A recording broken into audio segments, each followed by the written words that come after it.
Oke, Assalamualaikum warahmatullahi wabarakatuh. Halo adik-adik, selamat datang di media pembelajaran interaktif. Kali ini kita akan membahas tentang bersuci di jenjang madrasah Tsanawiyah kelas 7 semester 1. Nah, baik adik-adik, langsung saja bisa kita klik tombol mulainya. Nah, di sini ada berbagai macam menu. Sebelum kita mulai adik-adik, alangkah baiknya kita mengetahui terlebih dahulu manfaat media pembelajaran dan data pengembang. Kita klik manfaat dan data pengembang. Manfaat media pembelajaran interaktif. Nah, dari Humalik dalam Wahyu Ningtyas tahun 2020-2024 mengemukakan bahwa pemakaian media pengajaran dalam proses belajar mengajar dalam membangkitkan keinginan dan minat yang baru serta membangkitkan motivasi bagi peserta didik dalam proses belajar mengajar. Nah, di sini ada biodata dari pengembang. Yang pertama ada dari Mas Akmal dari Akmal Ilham Putra dan Nurul Huda. Kita kembali ke deck menu. Nah, sekarang kita kembali lagi ke tampilan menu utama. Jadi di tampilan menu ini ada tujuan, kompetensi, materi, kuis, dan pilihlah secara berurutan. Yang pertama kita klik tujuan. Apa sih tujuan kita belajar? Yaitu yang pertama peserta didik mampu menjelaskan pengertian bersuci. Yang kedua, peserta didik dapat membedakan pengertian bersuci dan membersihkan diri. Yang ketiga, peserta didik dapat membedakan jenis-jenis air yang dapat digunakan untuk bersuci dan tidak bisa digunakan untuk bersuci. Selanjutnya kita ke kompetensi. Di sini ada kompetensi inti dan kompetensi dasar.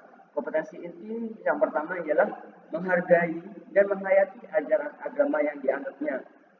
Yang kedua, menunjukkan perilaku jujur, disiplin, tanggung jawab, peduli, atau bisa disebut dengan toleransi dan gotong royong, santun, percaya diri dalam berinteraksi secara efektif dengan lingkungan sosial dan alam, dalam jangkauan, pergaulan, dan keberadaannya. Dan di kompetensi dasar sendiri yang pertama ialah menghayati anugerah Allah Subhanahu wa taala berupa air dan benda-benda lain yang dapat digunakan sebagai alat bersuci. Yang kedua, menjalankan perilaku bersih sebagai implementasi dari pemahaman tentang alat-alat bersuci. Yang ketiga, memahami alat-alat bersuci dari najis dan hadas. Yang keempat ialah mengkomunikasikan penggunaan alat-alat bersuci dari hadas dan najis. Setelah itu kita kembali ke menu utama. Nah, sekarang kita lanjut ke menu materi. Kita klik materi. Nah, di sini ada pengertian bersuci. Bersuci dalam bahasa Arabnya disebut dengan taharah. Istilah taharah sendiri dari segi bahasa berarti membersihkan diri, pakaian, tempat, dan benda-benda lain dari najis dan hadas dengan tata cara yang ditentukan oleh syariat Islam. Bersuci menempati kedudukan yang paling penting dalam beribadah. Setiap orang yang akan mengerjakan sholat dan tawaf diwajibkan terlebih dahulu bertoharah seperti berwudu, tayamum, dan mandi. Lalu kita klik next. Ada pemahaman terkait kedudukan air dalam bersuci. Air sebagai alat bersuci. Tahukah kamu sebagai terbagi menjadi beberapa air untuk bersuci. Alat yang paling utama untuk bersuci adalah air. Namun tidak semua air dapat digunakan sebagai alat-alat bersuci. Untuk mengetahui air yang dapat digunakan untuk bersuci, maka kita harus mengetahui air yang ditinjau dari pembagian dan ditinjau dari segi hukum. Penggunaannya, air di situ dari pembagian secara garis besar. Alat yang dapat digunakan untuk taharah ada dua macam, yaitu benda-benda selain air atau benda padat. Air merupakan alat taharah yang paling utama. Meskipun Meskipun demikian, tidak semua air dapat digunakan untuk bertoharoh. Kita lanjut, klik next. Air suci dan mensucikan. Yang pertama ada air mutlak atau air suci yang mensucikan. Air tahir mutahhir atau air ini bisa air yang masih murni dalam dan belum tercampur oleh sesuatu apapun dari najis. Jenis air inilah yang dapat digunakan untuk bersuci. Air dapat digunakan untuk bersuci selama bau, rasa, ataupun warnanya belum berubah. Yang kedua ada air yang suci tapi tidak mensucikan. Mari kita cermati bersama air yang tidak dapat mensucikan meskipun air itu suci. Air tahir ghairu mutahhir, yaitu air suci tetapi tidak mensucikan, yakni air yang halal untuk diminum, akan tetapi tidak sah jika digunakan untuk bersuci. Air ini sekalipun suci tidak dapat digunakan untuk menghilangkan hadas. Contoh air suci tapi tidak mensucikan antara lain sebagai berikut: air buah-buahan, air kelapa, air semangka yang bisa dijadikan sebuah jus, itu sama saja.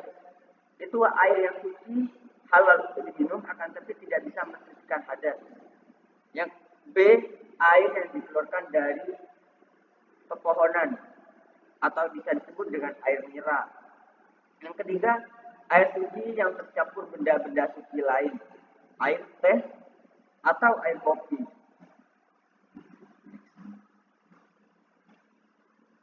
Kita klik next.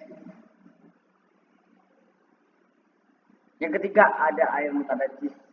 Air mutanajis yaitu air yang terkena najis. Air ini tidak halal untuk diminum dan tidak sah apabila digunakan untuk bersuci. Air semacam ini tidak dapat dipergunakan untuk bertaharah, baik untuk menghilangkan najis maupun hadas. Contoh air mutanajis ini adalah sebagai berikut. Yang pertama, air yang sudah berubah warna, bau, dan rasanya karena terkena najis. Yang kedua, air yang belum berubah warna, bau, dan rasanya, tetapi jumlahnya sedikit, kurang dari 2 kulah, atau kurang lebih dari 216 liter. Next, kita klik next.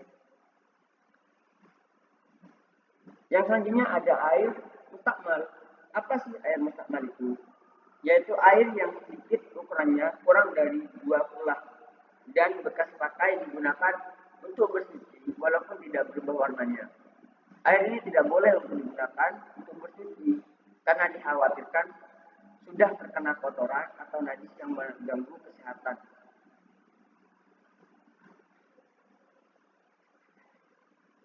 Setelah itu kita kembali ke menu. Baik adik-adik, sekarang kita bisa masuk ke kuis di bagian terakhir. Baik, untuk kuis yang pertama, yaitu air yang masih murni dan tidak tercampur dengan sesuatu yang lain dinamakan apa? Ayo adik-adik. Untuk jawabannya yaitu air mutlak. Mari kita tekan. Benar. Oke, kita lanjut ke kuis yang selanjutnya, adik-adik semua. Untuk kuis yang kedua, pertanyaannya, air yang najis dan tidak dapat mensucikan dinamakan apa? Ayo, jawabannya. Untuk jawabannya, air mutanajis. Mari kita tekan. Oke, benar. Baik, kita kembali ke menu. Baik, sekian dari kami. Akhirul kalam. Wassalamualaikum warahmatullahi wabarakatuh. Terima kasih.